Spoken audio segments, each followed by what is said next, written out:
Hello, my name is Jeff Farbman from the Wallace Center at Winrock International. Welcome to this National Good Food Network and Greenbelt Fund webinar entitled Community Kitchens, Incubators, and Accelerators. Thank you for joining us today. Let me just say a few words about the Wallace Center and the National Good Food Network, as well as Greenbelt Fund.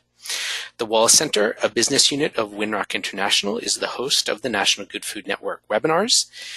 The Wallace Center has been a leading organization in the movement for a more sustainable and equitable food system for over 30 years.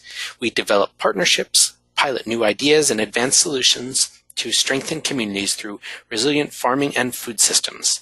The National Good Food Network, or NGFN, is an initiative of the Wallace Center that accelerates progress towards the Wallace Center's vision. The NGFN is a connector. We connect peer-to-peer, peer-to-expert, and practitioners to best practices and lessons learned. We do all of this at a national scale so that innovations spread rapidly throughout the good food world. You can learn more about the great work of the Wallace Center at wallacecenter.org and about the National Good Food Network at ngfn.org.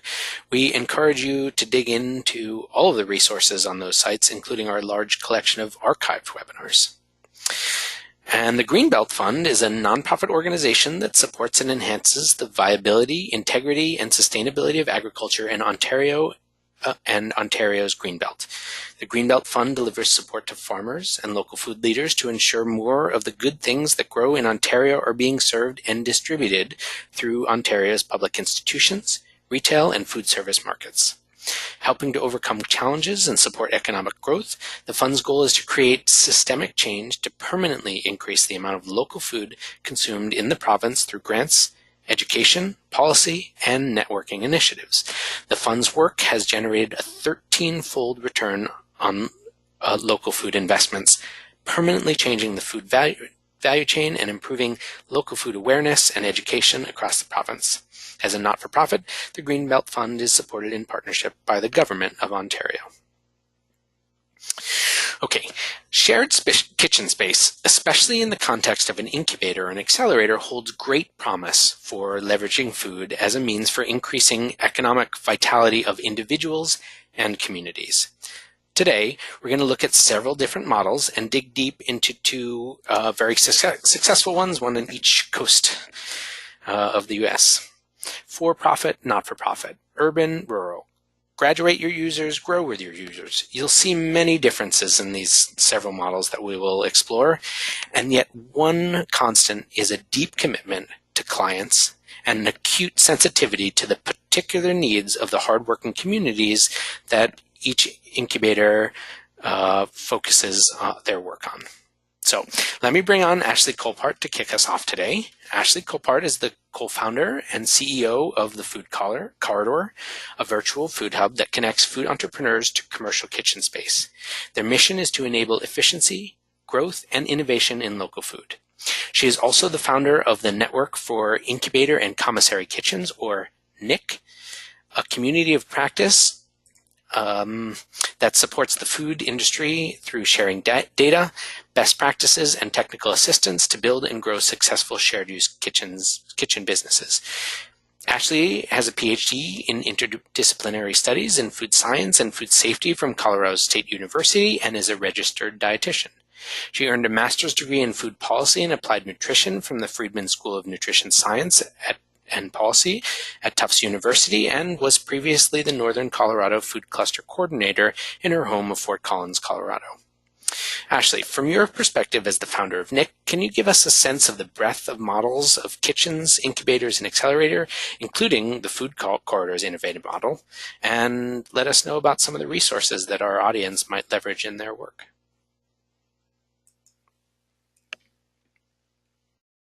I can do that. Good afternoon, everybody. Excited to be here. Thank you, Jeff, and thanks to the Wallace Center for putting on this exciting webinar and inviting me to participate. So as Jeff said, I'm going to kind of do the high-level view. We're going to talk a little bit about types of shared kitchens and some definitions for, and then we'll let the experts at Lacina and Union Kitchen take over from there and dig in deeper to some examples of what they're doing on the coasts. So As Jeff said, I got my PhD in food systems, essentially from Colorado State University, and my dissertation research was on shared use kitchens. So I happened to fall into this area pretty deeply through that research, and surveyed 140 shared use kitchens nationally for that research and interviewed quite a few of them as well. So I have learned a lot about their pain points and what works and what doesn't work, and have continued doing a lot of that work since then. So starting with some high-level trends here, we have seen rapid growth, and I think looking at the number of attendees that have RSVP'd for this webinar, there's national interest across the country in this model, in these shared kitchens and these incubator models.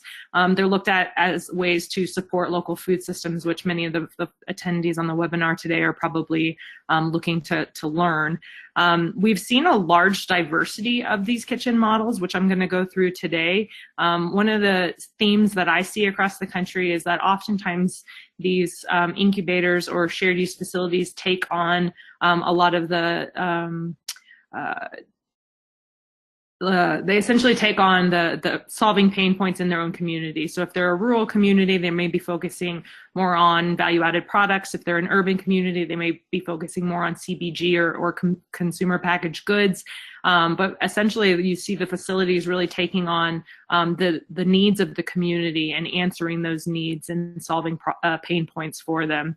We're also seeing an increased amount of public and private investment that are being funneled into these kitchens. Some are nonprofit, some are for-profit, and that definitely plays into what kind of programming takes place under the facility's umbrella. We see expanding roles of these kitchens in the community and as business support agents. So not only providing rental of kitchen time, but really also having to provide ecosystem services to support those businesses. So expanding through programming, as well as partnerships with other organizations that might exist in the ecosystem of a community. But one of the things that we've also seen is that the shared kitchens can also be a part of another facility. I'm going to talk a little bit more about this, but we're starting to see shared kitchens attached to affordable housing projects, to event centers, and as well as to food hubs, which I know that this organization does a lot of work with as well. So in talking a little bit more about types of kitchens, there are some challenges, and I think it's really important to be super upfront around this. I think when the food hub trend started popping up, a lot of people were excited, like, let's go out and build a bunch of food hubs, and everybody wanted to do it. And there were a lot of lessons learned and fail fast happening early on in that. And I think we're starting to see the same thing with these shared use kitchens. It's a lot of people want to open an incubator kitchen, but really don't know what the risks associated with doing that are. And there's a lot of pre-work that needs to be done before opening the doors. So what we're seeing across the country is some inconsistent performance among kitchens and incubators. Some programming is working, some programming is not. We're seeing a lack of open source guidance, so there's not really been a home for a lot of the data and the data collection as of yet. We have seen a growth in the number of researchers that are researching best practices and providing baseline data, but it's still very spread out across the country. Limited research on successful practices and models, which is why we have created the network for incubator and commissary kitchens to really start digging in deep on what models and practices are working and why. And then limited research on those industry outcomes. So different kitchens are trying to achieve different goals. And if they're a nonprofit, those goals are going to be very different than the for-profit versions. So the outcomes tend to be different across the kitchens as well, which creates more challenges for trying to figure out what's happening in this industry. So in response, I partnered with Purdue University, funded through the North Central SARE program. I worked with Jody Elliott at the local food programs there, as well as Dawn Meter-McClassen from the Fruition Planning consulting firm out of Seattle. And we created this toolkit for shared use kitchens. So essentially it's a toolkit to kind of begin the discussion on, if you're thinking about creating one of these kitchens in your community, what should you be thinking about and how should you kind of approach the process, and then what kind of models exist. So I'm going to kind of go through the beginning part of the toolkit, mostly the definition section, but I encourage you all to visit our site and download the toolkit. It's 163 pages of really important information that can really help guide a community and really help you understand these models a little bit more deeply. So it's a treasure trove of important information. Do I have the, okay. So in the definitions and models, you'll see this image from the Shared Kitchen. I'm going to talk a little bit about the top ones mostly today. So we have shared kitchens, we have incubator kitchens or food business incubators, we have community kitchens, and then some of the more common ones that you guys know from the network are the food hubs, the food innovation centers, food innovation districts, as well as the public markets. So we'll talk a little bit around the top three mostly today.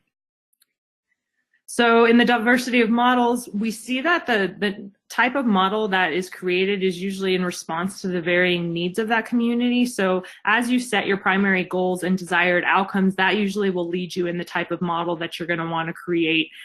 This is also going to be predicated upon existing resources, needs, and opportunities of the community. So one thing that we've noticed in the trends nationally is that there's not a one-size-fits-all model that can just be plug and played into any community. And with the shutting down of Pilot Works, which was a large commercial incubator that was birthed out of the Brooklyn Food Works kitchen, they really tried to nationalize the model and place it into different communities and cities across the country, and it really didn't work out. And I think a lot of that has to do with responding to the needs and the ecosystem of the community that you live in. Many of the models of the incubators are also going to target different types of businesses. So you may be targeting a specific type of business like bakery, or you may be targeting a specific stage of business, maybe early stage or scaling up of food businesses. So the type of model you have could be predicated on those types of outcomes that you're looking or targets you're looking to work with. The founder strengths and assets of the people that are actually in your community and the users and renters of your community can change the outcome and the diversity of your model, as well as changes in the market. So one of the things we're also seeing, for instance, with the delivery only or delivery becoming bigger and bigger, we're starting to see a lot of these shared facilities moving to using technology to do point of service sales for what they call a ghost restaurant, which doesn't have a place where you can go in and sit down and eat at a restaurant, but you can order online through a platform like Uber Eats, and then a bunch of different restaurant concepts can all be producing under one umbrella called a ghost kitchen, and then the delivery only mechanisms can plug into that facility and start delivering from there. So essentially, if you had a point of service place and all your family sat down and wanted to order dinner, you technically could be all ordering from the same facility, but different menu options from the different restaurant concepts that are under that same umbrella. So that's an example of how market trends are really leading these models into a different direction. So as a working definition, which is super important, shared use kitchen is a licensed commercial space that also has equipment that can be rented to multiple individuals or business entities under one umbrella in order for them to commercially prepare or handle food that can be offered for sale or distribution. So in order for a business to kind of scale out of their home kitchen, if they're working under a cottage foods law, and they're looking to really commercialize product, they would need to access to a commercial space. And these shared use kitchens are a low cost opportunity or option for them to really test out their business model and get a leg up plugging into an ecosystem in their community. So oftentimes the shared use kitchen will have multiple workstations, professional grade equipment.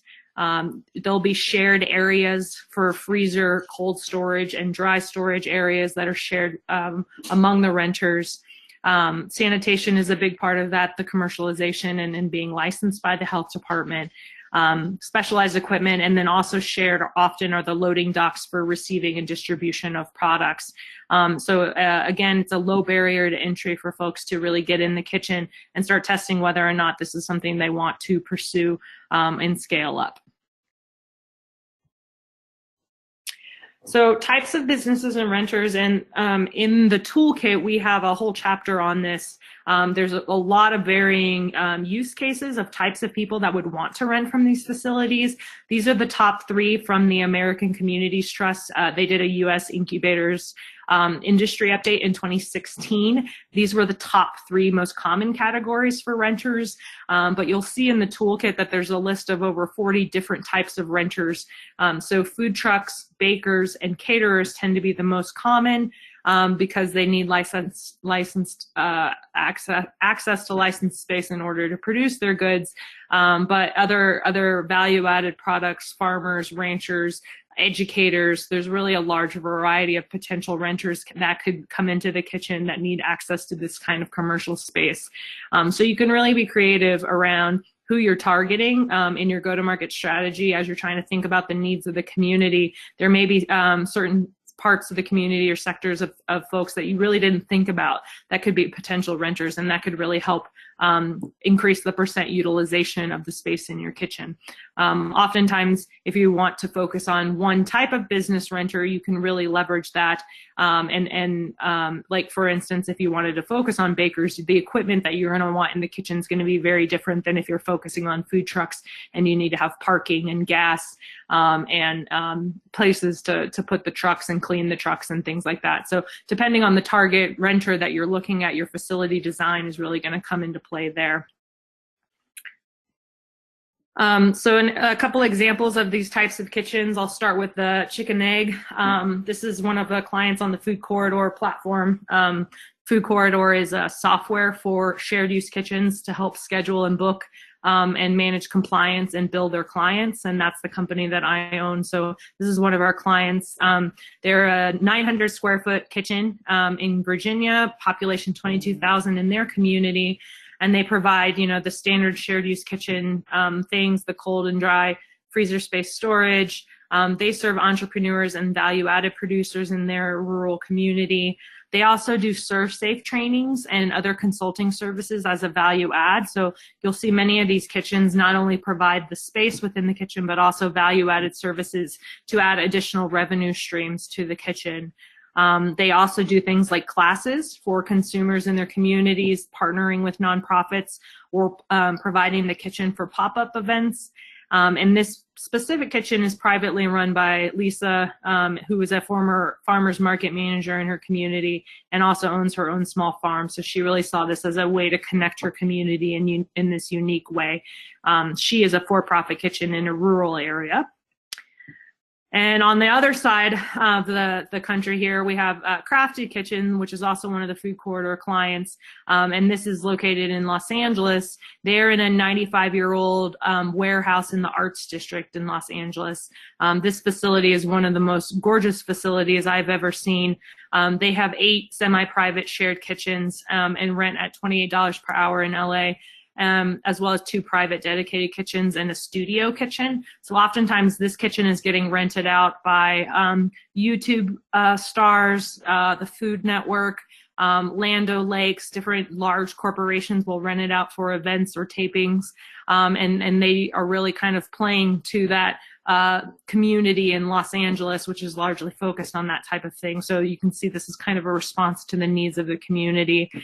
They also have the full service kitchen. They provide additional services like towel service, receiving on behalf of their clients, Wi-Fi, etc. So they're also a for-profit company and really focusing on those events and facility buyouts for the beautiful infrastructure they have built there in Los Angeles. So I want to talk a little bit about community kitchens, because for a lot of folks that are thinking about making these, making the jump to figure out if this is a need in their community, there are community-based facilities around, largely found in community centers, your school districts, churches, etc. And oftentimes these community kitchens could be leveraged either for piloting to see if this is a good idea to do in your community or not, or to really kind of test out the needs of the community. So it's always best best to start with the infrastructure that already exists in your community before deciding to either build a facility on your own and go at it. So I want to encourage folks to really think about the value of these community kitchens and partnering. We've seen a lot of really great organizations across the country that will network up the existing community kitchens. So Detroit Kitchen Connect is a great example. They have the Eastern Market and they have a kitchen on site, but then they've also partnered with a bunch of other community kitchens in their area to create a network of kitchens. And then they receive the potential renters, they do the onboarding process for those renters, and then they place them in the kitchens that are in their network. So instead of having one large facility that costs a lot of money to build, they're just basically leveraging the existing resources of that community. And it's a great way to create a program, an incubator, but maybe it's just not located in one location. So it's a great way to get started to see if this is a need of their community and respond in that way. So if you want to talk more about community kitchens, we can do that during the question and answer period. But I'm going to move on to kind of the resources after this one slide around incubators. So a lot of folks asked, all right, so a shared use kitchen provides the kitchen rentals. Mainly it's focused on facility space and access to a facility. When you begin to add the business support and the ecosystem services, that's essentially what builds in more of a kitchen incubator. So the entrepreneur support organisms within the kitchen facilities that are supporting those startups and emerging businesses, and specific programming around that, that with an outcome measure to help support the local economy, the food system, or underserved entrepreneurs. Those programmatic layers on top of the kitchen rentals are what make it an incubator kitchen. These are also called culinary incubators or food business incubators. Those terms are used simultaneously. But when you're looking at trying to understand the definition between a shared kitchen and a kitchen incubator, the incubator really have those business support services and ecosystem services to support the food entrepreneurs. And you're going to hear from two of the most amazing ones across the country today. So I'm going to go ahead and skip through this because I'm running out of time. And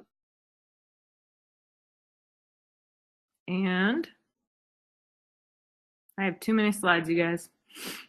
So just some resources here. Again, the kitchen toolkit that I posted in the first slide. On our website, the food corridor resources pages, we offer tons of business development related resources, incubator resources, all kinds of stuff organized there. We have some sample documents of policy and procedure manuals that we've collected from kitchens across the country. And then one thing I want to invite folks to is our network, the Network for Incubator and Commissary Kitchens. We have over 1,200 members on a private Facebook group. So if you're an owner, operator, or director of a program at a shared use kitchen facility, we invite you to join our network, food system partners from all over the country. And we're really there to support the industry through sharing this data, the best practices, and technical assistance to help you guys build and grow successful shared use kitchens across the country. So we invite you to join us, and I'll wait for the questions after Leticia. That was great. Thank you. What a great overview. A deep and nuanced field. And we do have two amazing models to dig deep into and see how these things actually work from the inside.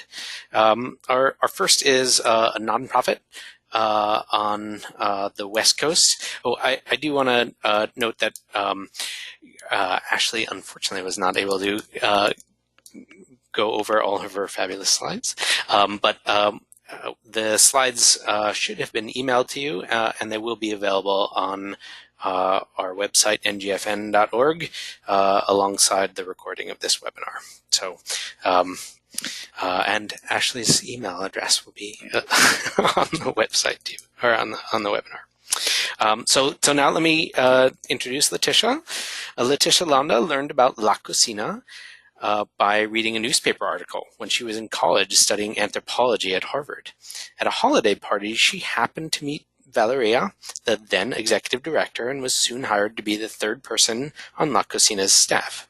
Throughout her career at La Cocina, Letitia has relied on her experience being the daughter of Mexican immigrants who came to the U.S. and started a business to fuel her strong belief that business ownership can be transformative, particularly for women, immigrants, and people of color. Now Deputy Director of La Cocina, Letitia has worn almost every hat in the organization over the last decade, writing grants, developing the Incubator program, working directly with business owners, managing volunteers, consulting with other incubators, and providing vision and strategy for the organization's tremendous growth, which has led to national recognition, see this webinar, and now 12 full-time staff, and you'll learn about the development and growth of their staff in Letitia's presentation. She currently oversees the Incubator program, the retail program, development and communications, and strategic projects, including co-writing the La Cocina cookbook, which will come out in 2019. Okay, Letitia, take it away. Thank you, Jeff. I'm really excited to share a little bit about the work that we do. And like Jeff said, all these slides are going to be available, so I'm going to kind of go through them quickly because I want to get through all of them so then you guys have an opportunity to ask questions. So La Cocina is a business incubator, and we were started in 2005. And I think, you know, really importantly, La Cocina is in the Mission District in San Francisco, and we were started by a number of community organizations who were working with an existing population, mostly immigrants, mostly women, people of color, in this very sort of urban, very diverse neighborhood, who were already incredibly talented entrepreneurs. You know, they were cooking tamales at home, selling them on the street corner. They were making birthday cakes for friends and family, you know, word of mouth, selling them to other people in their community. So there was an existing network of entrepreneurs that were operating outside of the formal economy. And so the idea was, let's build a commercial kitchen space where they can come and cook and get all the permits and licenses that they need in order to get a business started. And, you know, initially La Cocina was actually a community kitchen. It was really just, okay, we're going to build a kitchen, people can come here and they can grow. But really quickly realized that it's not just a kitchen space that people are missing. It really is a lot of information about like formalizing a business. How do you get the permits? Especially for people who don't speak English, you know, dealing with the health department, the fire department, where you can sell, et cetera, is complicated. So we really quickly shifted to being a business incubator. And I think that, you know, when people call La Cocina, which they do all the time, and ask, you know, or say, I want to start a business incubator, my first question is always like, what problem are you trying to solve? I think that the idea of business incubators it's like cool. Obviously, I think so many people have heard of them now. They're expanding across the country, which is so wonderful. But you know, like we said, there's good ones and there's bad ones, and I think that what makes the really good ones stand apart is that they're really rooted in the community's challenges. They're really, you know, focused on the community that they're serving. And so, you know, I went a little bit through, you know, who we were designed to serve, and 13 years later, that really is what we're doing. You know, it's what we've kept doing. So across the top are a bunch of the different women who are in our program. You know, there's so many different languages that are spoken in our kitchen, people from all over the world, people, you know, from around the corner from Oakland. But it's really, we're very rooted in this community, and we're very focused on serving women and immigrants and people of color. So I think that it's super important when you're thinking about starting your own kitchen that you think about your community, and, you know, exactly like we were just saying, you have to create that kitchen, you have to create that program to serve that community. That's what's going to make you the most successful. So, you know, I also think that, you know, it's easy to look at La Cocina now. We're 13 years in. We've got 30 brick and mortar spaces all around the Bay Area. You know, have gotten quite a bit of recognition, and not realize that it's been a long journey. It's been 13 years of being open, and before that, you know, there was a long time, the late 90s, when we were really just, you know, sort of figuring out what did this community need, like what should we build, right? And so that was a group of nonprofit organizations, like I was saying, in the late 90s. And then over time, things have grown and things have changed. So I built this timeline so that you can kind of see, you know, when I started, we had 3 staff still in 2008. So from 2005 to 2008, there were 3 staff. It wasn't until 2012 that we had 5 staff. You know, it wasn't until 2015, 10 years in, that we started to get, you know, that kind of recognition.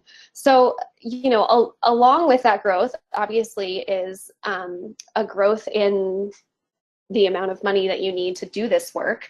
And Jeff asked me to put these details in because I know that it can be very daunting to try to think about, you know, how are you going to make this work? Obviously, there's a lot of for-profit models, but Cocina is really dedicated to our mission, which was back on that first slide. But we work exclusively with low-income entrepreneurs. And so for us, it's incredibly important that we remain open to that demographic. And so we keep our prices as low as possible. We charge $25 a month as a membership fee to people who are in our program, and then we charge by the hour for the use of the kitchen space. It, you know, varies from about $12 to $15 an hour for the businesses that are in our program. So when we first started, we were about a $600,000 a year organization. Like I said, we had 3 staff, and all of that money was coming from foundations. We get $50,000 a year from the city of San Francisco. That's been the case since 2005, and you know, some from individual donations. And over time, we've really focused on doing some earned revenue strategies. So throwing events and getting corporate sponsorships for those, selling the business's products. So we have a little retail kiosk where we sell the business's products. We have an online store where you can buy gift boxes. You know, all of these are different ways that we make money. Obviously, renting the kitchen is one of those ways. And so you can sort of see over time how our earned revenue has changed. I put, you know, quite a bit of detail in so you guys can sort of get a sense of how our budget works. And obviously, you can go online and look at all of our 990s. Our budget for the first time is at $3 million this year, and we have 12 staff. So just wanted to kind of give you a sense of how that works. And obviously, we're in San Francisco, which is a pretty expensive place. Cocina is 2,200 square foot kitchen space, and then, you know, we do offer a lot of business assistance, a lot of one-on-one assistance to the businesses, and then really, like I said, you know, we've been focused a lot on creating opportunities for those businesses to sell, both through events and also through our retail programs. People are sometimes surprised to know, that our program is on average 5.5 years. People actually spend quite a long time in Cocina. And the reason for that is that the population that we're serving. So when someone's very low income or let's say like a woman of color, they have been, you know, systemically discriminated against and denied opportunities for like centuries.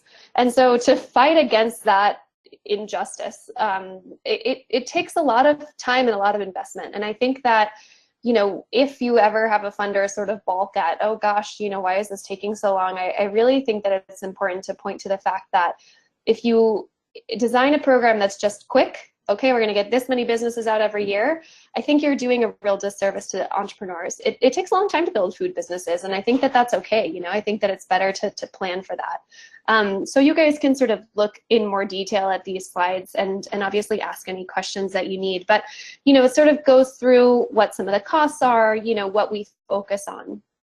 And also, as a nonprofit, you know, I've been talking a lot about funders. You have to be able to talk to your funders about what you're doing. And when you do have a very long program like ours, where it's, you know, 5.5 years before someone might actually graduate into a space, it's important that you're tracking things. And I think, you know, hindsight to 10 years ago, I wish that we had been tracking more stuff.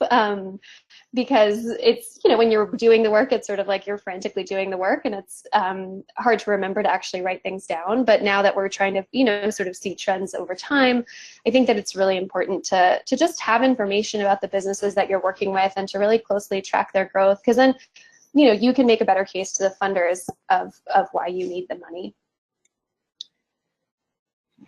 So this is just, you know, kind of where we're at now in year 13. I think that deep investment in businesses has really paid off in the sense that we've, you know, in a super expensive economy, been able to graduate a lot of businesses, a lot of them into full service restaurants, a lot of them into kiosk spaces, cafes and factory production spaces. So you can, get some more information about the specifics of the different businesses that we work with on our website. And I'm also happy to answer questions. But I think the thing that's really important to me and that I feel really proud of is that, these are like, let me back up. Talent exists everywhere. There are incredible chefs, there are talented cooks, and there are people who know how to sell in every community. And what's really not equal in this country particularly is how those opportunities are sort of spread across communities, particularly when it comes to income levels. And so I think that really what La Cocina is about is sort of righting that wrong and providing resources to people who are already so talented, who already have such incredible products, and then proving that with access to those resources, they can create really, really impactful businesses, and hire people and just make the community a more sort of vibrant and delicious place. So that's the heart and soul, I think, of what we do. And I think Jeff mentioned this, and it's in my bio a little bit, but now we're 13 years in, and Caleb is our other director, and I are both really interested in sort of sharing best practices and working with other communities and organizations to kind of bring what we know to those organizations. So we've done 2 sort of significant consulting projects with other incubators. Spice Kitchen is in Salt Lake City in Utah. They're a project of the IRC. And we also did a project, it's now called the Kitchen Project, in Auckland, New Zealand. Both of these, have a really similar target demographic to us as people who are low income, immigrants, refugees. And so I think that they're really able to benefit from a very close, consulting relationship and use of our model. And we're happy to do that with other nonprofits that are serving a similar community where we feel like our knowledge can be helpful. And then that's me, and I'm happy to answer questions at the end. So thank you very so much for having us. Thank you, Letitia. That was fabulous, really a whirlwind, but I feel like you gave folks a really good sense of a diverse set of programs that you're working on, and a good sense of the population you work with and the amazing success that you've had over these 13 years. So thank you. All right, so now let me introduce Andrew. Andrew Varnum is Executive Vice President at DC-based food and beverages for-profit accelerator. Let me underscore that as a for-profit accelerator. So La Cocina, not-for-profit, Union Kitchen, for-profit. He brings over 10 years of experience in client relationship management, operations management, and strategy consulting. He's built capacity in the past in the public, private, and social sectors, including at Union Kitchen, using his strong facilitation analytics skills as well as strategy development capabilities. He has extensive experience in team management, strategic planning, scenario planning, visioning, benchmarking, and investment promotion. He holds a master's degree in international trade and investment policy with a focus on international business from George Washington University's Elliott School of International Affairs and a bachelor's degree in Romance languages from Dartmouth. Andrew, tell us about Union Kitchen. Thanks, Jeff. And thanks for having us be a part of this event. We're really excited to be here. So given the focus of the webinar, I'm going to talk a little bit about the food ecosystem in Washington, D.C. and Union Kitchen's role in it. I'll talk a little bit about our business model, some success stories, and then a little bit about the impact that we've had on our community. So Union Kitchen is a food and beverage business accelerator. And what does that mean? That means pretty much we build successful food and beverage businesses. We launch them locally. We try to grow them nationally, regionally rather, and then scale them nationally. And we do this using our ecosystem. So when we launch companies locally, we really take concepts and turn them into businesses. We often work with people that are just in the ideation phase, but we also work with companies that are existing businesses and are at an inflection point. We really help them identify the building blocks of successful businesses and put them together in a way that makes sense. So we do this working through our ecosystem and the food ecosystem more broadly. So that means we create partnerships throughout the food value stream. These partnerships can be with stores, They can be with suppliers, they could be with packagers, branding companies, etc. And we use this to show that something works. And when we have a concept that works, we can grow it nationally. So this might sound easy, but for the entrepreneurs themselves, it's pretty hard. There's a lot of missing parts. So we really built our business to fill those things in and connect the dots. So from our launch process, we connect to a commercial kitchen. We move from the commercial kitchen to distribution, from distribution to grocery. And really, this is all about learning. It's learning for the entrepreneurs themselves, learning about becoming producers, learning about distribution. We try to make sure they become experts and that they get distributed. So that's a really key point for the types of food businesses we work with. So we work typically with CPG companies, consumer packaged goods companies. And local distribution really doesn't exist. No one wants to work with small businesses until they hit about 50 accounts, we found. So that's what our company does. We help them get into their first 50 accounts and kind of de-risk it for distribution. And then we have our grocery stores. So the companies we work with learn how to be on shelves. They learn how to demo, they learn how to get on the store shelves and make better products. And right now, we've got 2 businesses, 2 stores, and we're going to be building about another 10 in the next few years. So we start out with our launch process, and companies come to us for help developing a cohesive concept that makes sense and can scale. And then we launch them into our ecosystem so that they can make their products in our kitchen, they can move their products on our trucks, and they can sell them in our stores. And that's actually our motto, it's make, move, sell. So to talk a little bit, and I'll go pretty briefly through these slides because everyone has them, they can go through them in detail. But I'll spend a little bit of time on the actual components of that ecosystem. So the kitchen. Like I said earlier, the kitchen's really about learning how to manufacture. And sort of similar to Lacina and other kitchen incubators, it tries to fill a gap for companies as they're starting up. You know, it prevents companies from having to invest in building their own facility at a really early stage, so they can save their income and bootstrap. Now, moving on to distribution, Union Kitchen goes to about 100 customers, and the goal, as I said, is to get to about the first 50. We start sending people there from our launch process, and it's really important because it serves as a launch pad and gets people to know how to work with distribution at a larger scale. So like I said, local distribution isn't very common. We were the first ones to do it in DC.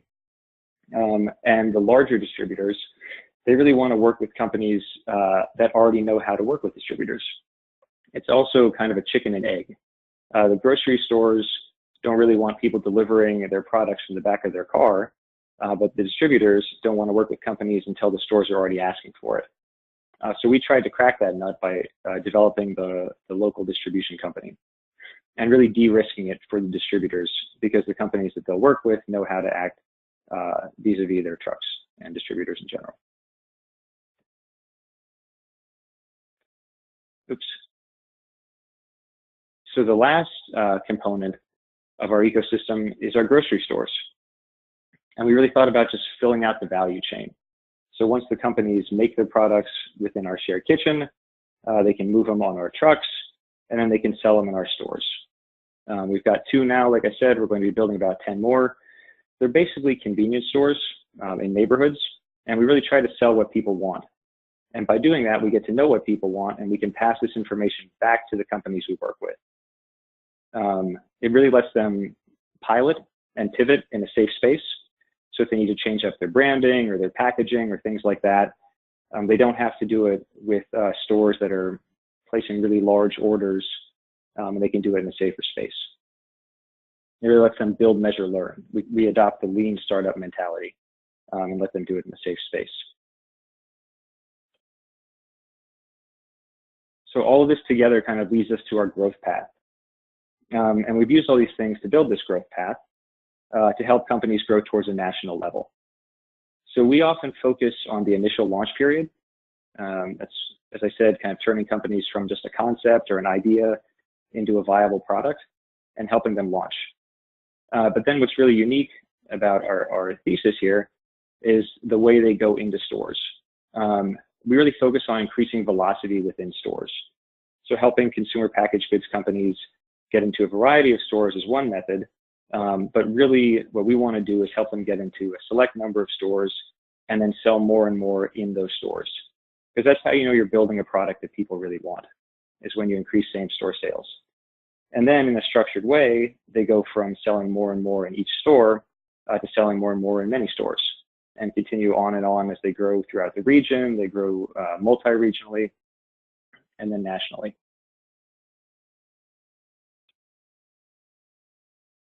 So we didn't start there though. This is kind of a little overview of how we got to where we are today. We actually started out as a cafe, the Blind Dog Cafe in DC.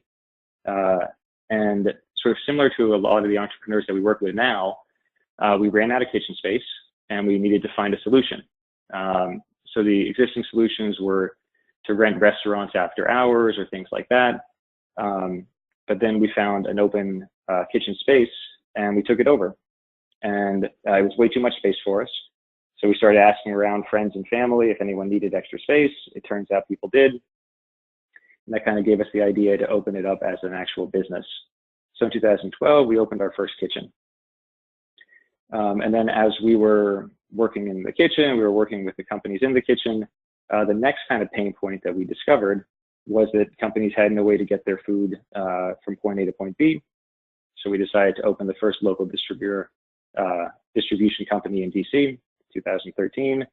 And then in 2015, we finished out the value chain by providing places for them to actually sell their products themselves. In 2016, we decided to package this all together and create our accelerator program.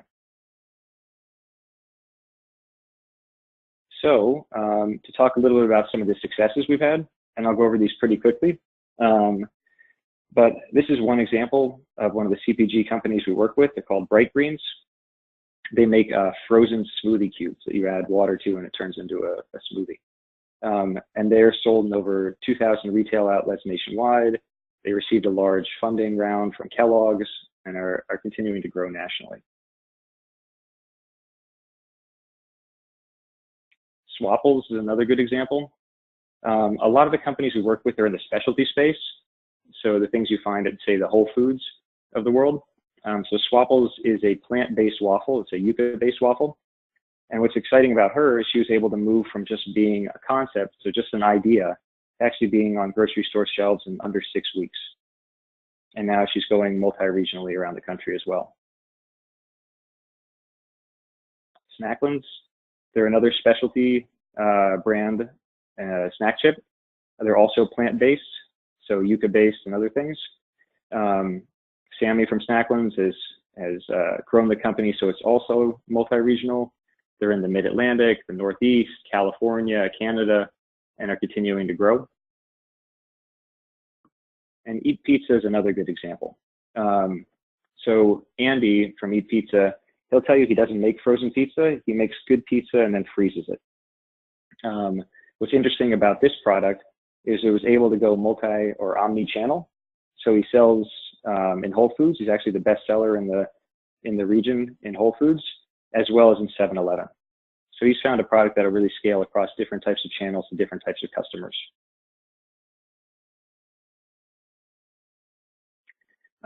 In addition to the CPG companies, we've worked with many companies that want to actually start their own storefronts.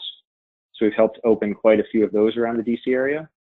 And for a city DC size, this is a pretty good impact. And this just kind of gives you an example of the types of companies we work with. We try to work with a wide variety of companies, from ice cream shops to snack companies, bakeries, all sorts of different things can produce in our kitchen. So lastly, I wanted to talk a little bit about the impact that we've had on the city. We are a certified B Corp, so we're very proud of our social impact work. We've helped create over 900 jobs, helped launch over 800 products, generated a lot of revenue, and like I said, opened a lot of storefronts around the DC area. That's it. Back to you, Jeff. Thanks. Amazing. If you all are not blown away by the fabulous work that these folks are doing. I don't understand. So let's dive into questions for these panelists here. There are several that we have already. Thank you. And I'm going to start asking these questions. But remember, go over to the control panel and expand it, and make sure you type in your questions. So let me start with Jeff's question for you, Letitia. Can you tell us a little bit more about the Cocina umbrella brand? Yeah, that's a great question. So as we started to grow, I guess this was probably, I don't know, 2010-ish, we realized that one of the things that low-income entrepreneurs are missing, particularly in this day and age, is sort of what we call social capital. So kind of well-networked, social media, online presence, like the ability to go on Indiegogo and raise funds. But we as Cocina, as a nonprofit, do have social capital and are able to kind of move in those spaces differently, because of language and education and a million different reasons. And so we really wanted to put kind of our seal of approval on all of these different businesses that are run by people who might not speak English well, might not, have a Facebook page or whatever. And so that was what really kind of was the impetus for kind of focusing on Cocina as kind of a brand and as sort of like a network of brands, or sort of like a, and it, you see it in our retail a lot because, we're selling 10 or 12 different businesses products. Also, we do catering. So like if you call Cocina and want catering, we can broker one of, 40 different businesses catering. And yeah, I mean, it's been a journey to try to figure out how to do that well, because there's a balance between, wanting the entrepreneurs to really be front and center and wanting the businesses to be the focus. But then also understanding that we have a lot of power and that we want to use that to promote the businesses as well. Mm-hmm. All right. Actually, Letitia, let me stick with you for just a second, and then maybe Ashley has some additional information. But you mentioned how you were funded by I think you said the city of San Francisco. Is that right? In part. Yes, we've gotten $50,000 a year from the city. Can you tell the story of how that began and how it's survived for so many years despite some likely change in leadership? Yeah. So the money we get from the city is through CDBG, which is Community Development Block Grants. And in San Francisco, we get that from the Mayor's Office of Community Development. And so, how did it begin? I think it was because the other nonprofits who sort of helped start Cocina were also getting funding from that pot. And so it was sort of a natural place to apply for funding. I think it seems very particular to how San Francisco works. I'm not sure exactly how government funding works in other places, but being under $50,000 keeps us away from a lot of really onerous reporting, which I know people have to do when they have bigger government grants. So we're happy to have that connection to city funding, but also to not rely on it too much, because it does come with a heavy reporting responsibilities. Mm-hmm. Okay. Ashley, have you seen other kitchens and incubators and accelerators get consistent funding from cities or other communities? Yeah, so on the Food Corridor platform, we have 85 kitchens that are using our software, and I would say probably 40% of those are nonprofit organizations, which we give a discount to. I've seen many of the seed funds that come with the first development of the organization coming from city, state business development agencies. I know that the LFPP grants from USDA have seen a steep rise in the number of applications they're getting from Shared Kitchen types of facilities either being added onto food hubs or built, at a community center outpouring from there. So the funding is shifting from I think from hubs to more of a lot of the processing centers and shared use kitchens. So yeah, I do think that the private public financing of the facilities, I think, is very common. Okay. Andrew, do you have a relationship with DC? Yes, so we definitely have close relationships with the DC government, largely around regulations, more so than funding, though I think perhaps before my time there was some grants that we were able to apply for. But we definitely worked closely with the city in terms of changing the regulations to allow for commercial kitchens, because we were the first ones to kind of bring this model to DC. So I think it's really important to have a close relationship with the city government wherever you're operating, especially around things like health regulations, building regulations, et cetera. Yeah, that makes sense. Okay, and Andrew, if we could stick with you while you're unmuted, can you give folks a sense of your earned revenue model? And that may be a complicated question, but just a sense if it's too long of an answer. Yeah, I can speak to it at a pretty high level. Sure. We are a membership model, so the members join for a year-long commitment, and they pay a membership fee every month for various types of access to the kitchen. Most members have a 24-hour access to the kitchen, so this lets them produce at any point. Other members, when they're just starting out, let's say, will have limited access just to the nights or weekends. But that's primarily how we generate our revenue from the kitchen. Okay, and there's also sales, for the grocery sales as well, yeah? Well, correct. So each of the three kind of business units operates as a for-profit unit. So the distribution company operates just as a small distribution company. So they take a margin on the products that they purchase and resell to their grocery stores customers. And then the grocery stores themselves operate like any other convenience store or grocery store. Okay. Okay. Great. Yeah, Jeff, can I just chime in there Yeah, on sure. revenue? I feel like it's really important to understand how diversified the revenue streams are for many of these kitchens. I think the membership and rental tends to be what you think are going to be the revenues going in, but oftentimes I've seen folks having to diversify and move into events, services, and programming as additional revenue streams, whether that's teaching food safety classes, serve safe classes, or cooking classes, whatever it may be. But oftentimes there's diversified programming that adds to those revenue streams. Yeah, that's an excellent point. And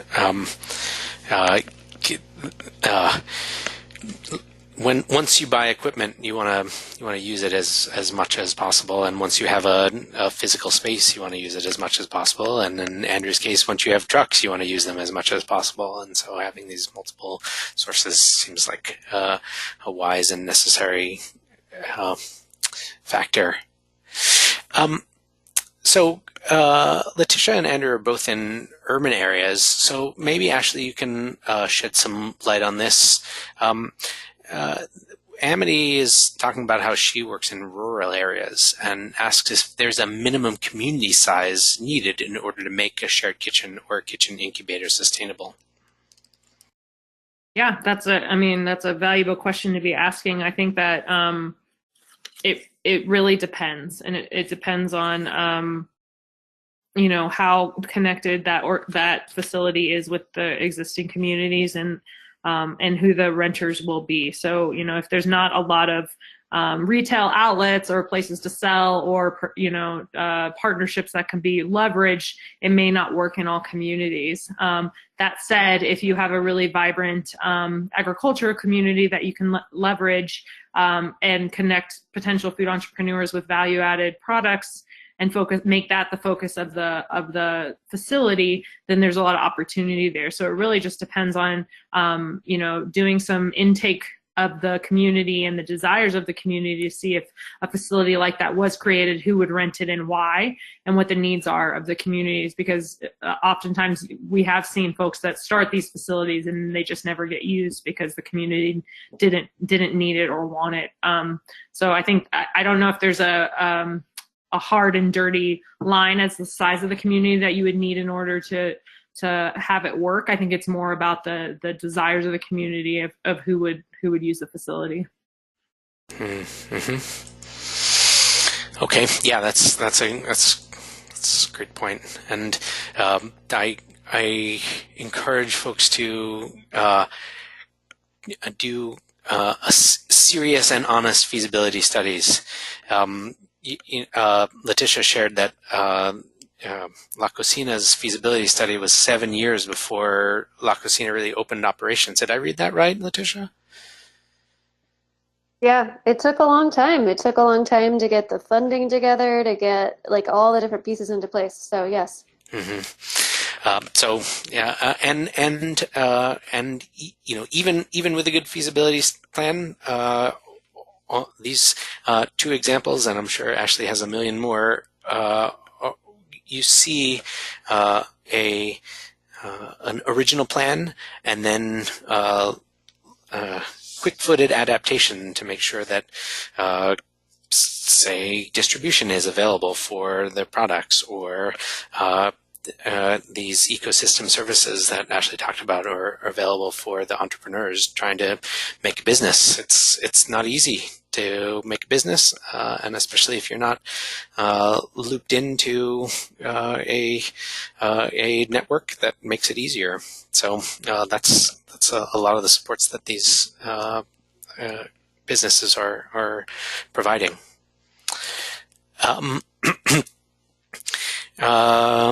Let's see. There's are a lot of questions. I'm trying to read and moderate and ask ask follow-up questions too. So, one for you, Andrew. On the early days of Union Kitchen, in startup phase, you mentioned the cafe. Was there any philanthropic dollars? Did you have to borrow money to open the kitchen? How did that work? Sure. So the kitchen it's pretty much bootstrapped, which kind of shows that this model can be done without large investments.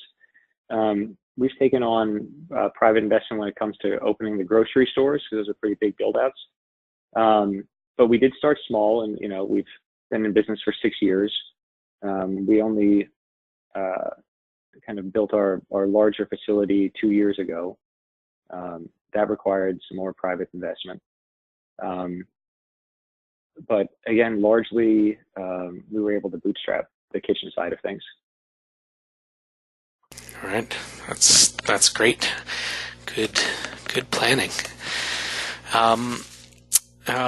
Rachel has a question for you, Letitia. Can you share more about the unique supports and resources you're providing for your low-income entrepreneurs? She mentions that one of the issues that she's seeing with their incubator is that many minority business owners don't have the same access to equity and capital as their white and higher income counterparts. Absolutely. So La Cocina is really lucky to operate within the Bay Area, which is, I think, one of the parts of the country that has the most nonprofits per capita. We are a member of the San Francisco Economic Development Alliance, which is a group of nonprofits that are all dedicated to economic development and to working with small businesses. So we're in really good company here, and we're able to refer our entrepreneurs to lots of different kinds of services. So organizations like Mission Asset Fund, which if you guys don't know about them, you should look them up. They do lending circles in low-income communities, and they've now spread this model nationwide. So providing people with financial education, IDAs, savings accounts, and then credit building so that they can access additional capital as they're growing their businesses. We work mostly with nonprofit lenders, so CDFIs like Opportunity Fund, Working Solutions. Kiva has been, really good for sort of the start-off loans for people as they're getting going, people who don't have access to traditional like bank financing. Those are, I think, the way that we kind of leverage our network of nonprofits to do our work. I am not sure what that ecosystem looks like in other places, but I mean, Kiva is national, Mission Asset Fund has a national model. So I think that those types of resources probably exist in other places too. Okay. Ashley, maybe a good question I'd like to direct to you. Lisa asks if you have recommended resources for how to do a good, honest feasibility study. Yeah, that's a great question. So again, on our website, thefoodcorridor.com/resources, I actually have a collection of feasibility studies that have been done across the country. So I've just been aggregating these up through my own research, and I just post pretty much everything I collect on that page. Also, in the Shared Kitchen Toolkit that I posted the link to, there's a whole chapter on how to identify opportunities and embarking on the planning process and doing a market analysis that will really walk you through a lot of the steps of a feasibility study and what to think about when going after one. There's also a bunch of consulting agencies that now, food consulting agencies that will provide feasibility studies specifically in the shared kitchen space. So I have a list of those. If you want to email me, I'm happy to provide a list of the potential consultants around the countries that have a little bit more experience in actually looking at a shared kitchen in a region and how to do a dynamic feasibility study there. But yeah, I think that the toolkit, we really aimed the toolkit to be kind of those beginning stage thinking and that you need to do in order to kind of analyze whether or not having one of these kitchens in your community or starting one is actually a good idea or not. And kind of like, my advisor at CSU, she teaches the beginning farmer and rancher program, and it's one of those things where if 80% of the people that come in the door end up not starting a farm, then you've done your job, because oftentimes you think one of these things is what your community needs, but once you go through an actual process and really kind of are honest with yourself about this, there may be other channels and other opportunities leveraging existing resources that you could do instead of building out a facility like this. Yeah, that's a great point. It's it can be hard. I know from personal experience, it can be hard to let go of an idea that you think, oh, this would be great, even if there are indications in your feasibility study that say, oh, maybe not so much. It's still hard to let go. Okay, there are several other great questions here, but I'm gonna go around to each of you to address this question. It's on the sort of philosophical and existential level, so I think it could be very interesting to hear each of you address this. So maybe Ashley, will start with you, and then Letitia and Andrew. All right, Mackenzie asks, from your perspective, are local food systems, community kitchens / food business accelerators a short-term trend, or likely to be a long-term trend that may be around for the next 100 years? And she does have a follow-up question, so I'm going to read them both, and then you can decide how to answer. The follow-up question is, are food entrepreneurs and companies that your or other food accelerators grow built to last in the long term? So let's look, think long term and answer how you will. Ashley, you want to take this first? Sure. So obviously when things get really popular, they feel very trendy. But what I think we've seen from the most successful incubators, 2 of them that are on the webinar today, is that if you really focus on community and integrating yourself in the community and surrounding yourselves with the support mechanisms and the ecosystem services that are required to nourish that community, that these can be extremely sustainable models. I also think that starting businesses, and specifically starting food businesses, are a type of business that are more accessible to different populations, and people love food. And so I see these, as becoming a sustainable mechanism. I feel like the sharing model will continue to be a trend we see. We see people sharing cars and sharing other resources, and that access to infrastructure, I don't think is changing. I think our economy is changing in a way that accessing that infrastructure in more sharing ways, we'll see that trend continue. So it's really about kind of, again, being responsive to the community, the needs of the community, and adapting to those needs over time. That probably the way you go into it isn't the way you're going to come out on the other side, and you have to kind of be nimble just like any other business, but I do see them sustaining over time. Great. All right, good. Letitia, what do you think? So I actually recently had this super depressing meeting with this very young woman who works at like Uber, I think, or one of these tech companies. And she was really excitedly telling me that, you know, everything is going to move towards delivery. And like, just imagine, you know, like you'll just be able, apartments don't even have to have kitchens anymore. You can just like sit on your couch on your phone and just like order food and it'll just appear. And I was so depressed because I hope that that is not the future that we are heading towards. I hope that we're not, you know, automating everything and taking, you know, humans out of everything. And I hope that restaurants still exist in 100 years. I hope that people, you know, still want to cater special events, you know, that they feel are important and that they want to sort of share that with friends and family over a meal. I think that, like, obviously being near Silicon Valley, there's like these really kind of dystopian visions of the future that are run by like 4 huge companies. And I really hope that that's not the case. So I personally am like a really big fan of small businesses, and I think that they're really integral parts to what makes our communities interesting. I do think that we're fighting against, you know, corporate America, and that you have to, you know, you have to sort of think of it that way in order to not just end up with, you know, Amazon doing everything. So I hope that food businesses will be around for a long time, and that small and independently owned businesses will continue to exist. And I think incubators are always going to be a part of that. Great. Okay. Andrew, what are your thoughts on the model and the entrepreneurs? Yeah, I don't know that I have that much more to add to what Ashley said. I think that she hit the nail pretty much on the head. I'm also very optimistic about this model. I think that, as she was saying, that food is a real kind of democratic industry, right? There's not a lot of barriers to entry for it if it's done right. I mean, you need to know how to cook and you need to be able to afford to produce. And I think that at least for one of those, you know, the shared kitchen model really addresses that issue. It reduces the cost to start up by a significant amount. And I think there's going to be a demand for that going forward. I think one thing that the person asked that I thought was really great that I wanted to touch on was this idea of building to last. And this is actually one of our kind of key things that we circle around in our company, is helping our entrepreneurs really build to last.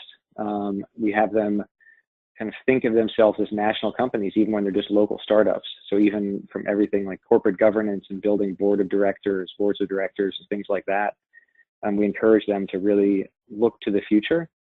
And I think that's really important. I think it's important for kitchen incubators themselves to do that type of work as well. And really, you know, invest the time in feasibility studies and in governance, et cetera, to build to last. So I think there's going to be a market for this going forward. Well, on that quite optimistic note, I'm going to close out this webinar with just a few more words. I want to give a huge and sincere thank you to our 3 panelists, Ashley, Letitia, and Andrew. I am sure that you can tell by their presentations that each is passionate and each highly skilled. It was very satisfying. Gave me great pleasure to hear about them talk about their work. And I also go out on a limb here and assume that each of them will tell you that they work with other passionate and highly skilled individuals on their team. Running a food incubator holds great promise, as you saw, but it is not bad magic. It's a tough business, like pretty much all food businesses, and it takes serious commitment to happen. And these folks are doing it and really making a change in their communities. So this webinar has been recorded. We post our archives on ngfn.org/webinars. We have a collection of about 80 or so past webinars, and they are organized by topic, so you can learn from experts around the country on those topics that most interest you. And most of our webinars are really evergreen. They're just as relevant today as they were a year or two ago when they were first broadcast. I also want to let you know that the Wallace Center has, like the NIC, Wallace Center has several communities of practice. These are places where professionals are able to get together, usually virtually, but sometimes in person, to ask each other questions, share their wisdom and experience, and sometimes just commiserate. At the end of this webinar, fill out the survey to let us know if you're interested in learning more about our community of practice around food hubs, perhaps particularly applicable to this webinar, our newest community practice for small and especially mid-scale value-added processing, or our Great Food Systems Leadership Network, or FSLN.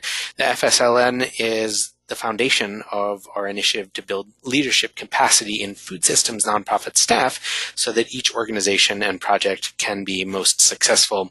Again, let us know if you'd like to learn more in the post-webinar survey. And always feel free to drop us a line.